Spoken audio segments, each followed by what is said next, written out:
Milana saying, hey, Matt, I have a friend that claims he has bad genetics for upper traps. What would you suggest? So, yeah, whenever someone's like, okay, I've got the bad genetics for this one area of the muscle group and stuff, a lot of times that points to something that's not genetics. Because again, most of us don't even come close to our genetic ceiling for developing a muscle. Most of the time, you're talking about poor neuromuscular engagement in a muscle. As I discuss in my book, Overcoming Isometrics, like I can look at someone's physique and I can just tell you what muscles you habitually engage better than others because they're just going to be more developed. Your ability to build and develop a muscle is first and foremost down to its ability to engage the muscle, that mind muscle connection. No, it's not a myth, it's how muscles work. So, a lot of times when people are struggling to build a muscle, poor engagement. And when you have poor engagement, nothing's ever going to build it. It's almost impossible to do so. It's like using a cell phone that has a dead battery.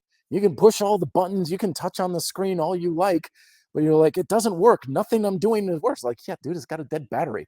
Until you put juice in the phone, nothing's ever going to happen. Same thing with muscles. Until you put juice in the muscle and get really good at doing that, which again, a lot of people are not.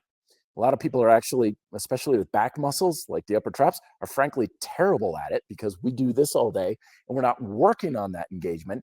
Nothing you do will ever work. And even if you had better genetics, it still wouldn't work. So that's why overcoming isometrics, the grind style calisthenics method that I talk about, where we engage in shift work and tension control as our warm ups, it's all about being able to engage the muscles better. Because without that, you got nothing. Nothing. Your programming doesn't matter. Your technique doesn't matter. Although I would argue that engaging a muscle better is part of technique. But you have to have that. And usually when people are having trouble building up a muscle, it's usually poor engagement of that muscle. It's also sometimes poor engagement of associated muscles. So they could do shrugs all day long. They're like, yeah, I feel it in my traps. I'm like, yes, good. You're feeling your traps when you're doing shrugs. Do you feel it in your rows and your pull-ups and your curls and your firmer carries and every other exercise you ever use your back for? Because you should. And this is one of the little things that I've learned far too late in life, unfortunately. Well, not too late, but just later than I would have liked to, is that if you've got a muscle that you really want to develop, use it more with everything.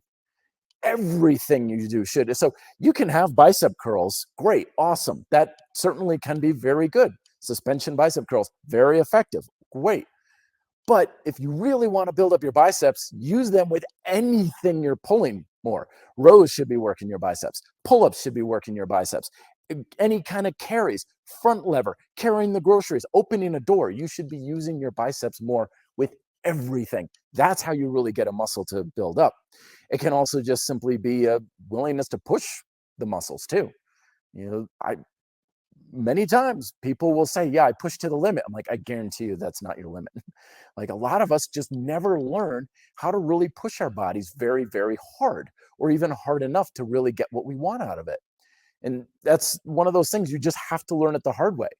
Because if you come to me and you were an athlete and you know what it's like to push your body to its limit, then yeah, it's going to be a lot easier for you to get the results that you want. I was a bike racer in college, so I know what it's like to push myself that hard. And yeah, very seldom do I ever push that hard anymore because God damn, that hurts. There were bike races I did where I was sure I took 10 minutes off my lifespan doing that race. I'm like, that was not healthy. I am very confident I have done irreparable damage to my body by how hard I pushed myself. But when we're working out on our own, especially if we're fairly new to the game, like if you've been only training for the past couple of years, I guarantee you there's a lot more you have not tapped into there. So bottom line, it's probably not genetic. It's probably not a genetic thing, especially when you're talking about some muscles like the ones in your back. We humans are developed to have big, thick back muscles. They're big muscles. They're prone to grow easily. And unfortunately, many of us don't just because we suck at using them.